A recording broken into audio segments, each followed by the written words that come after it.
ما هي أول شيء هذه المنافسة بين رونالدو وميسي، يعني دائما كترتك حتى دوكا راهم شغل كبروا وتقاعدوا، يعني ولا استقالوا من الفعل شغل يعني بعد على البالون صحيح كرة في أندية شغل مستوى تحسه أقل نوعا ما من الدوريات الأخرى الأوروبية. منافسة رونالدو وميسي هي منافسة في كرة القدم بين مشجعي البرتغال وكريستيانو رونالدو الأرجنتيني وميسي، وفي منافسة بين اللاعبين أنفسهم أيضا. فبعد أن حصلوا على 13 كرة ذهبية، 5 لرونالدو و8 لميسي، يعتبر كلاهما أفضل لاعبين جيلهم. ومن بين أفضل لاعبين عبر التاريخ كلا اللاعبان كسر حاجز 50 هدف في موسم واحد عدة مرات، وسجل أكثر من 700 هدف في مسيرتهم مع النادي والمنتخب.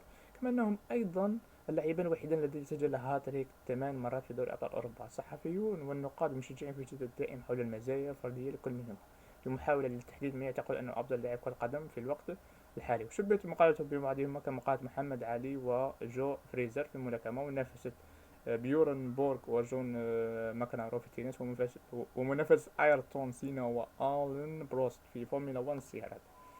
هذه منافسة نعم. بعض معلومات أيضا عنها.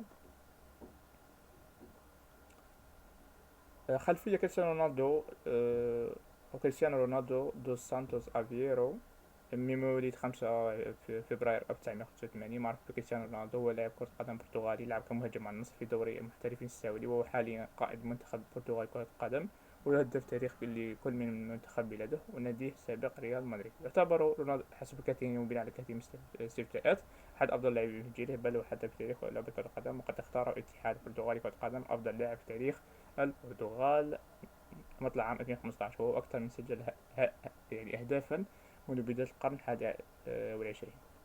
ميسي ليونيل ليو أندريس ميسي كوتشيتيني هو لاعب كرة قدم يلعب حاليا مع نادي انتر ميامي في الدوري الأمريكي لكرة القدم، ومنتخب الأرجنتين، ويلعب كمهاجم مجنح. يعتبر أحد أفضل لاعب كرة قدم في جيله، بل وحتى يصنف أنه من بين أفضل تاريخيين.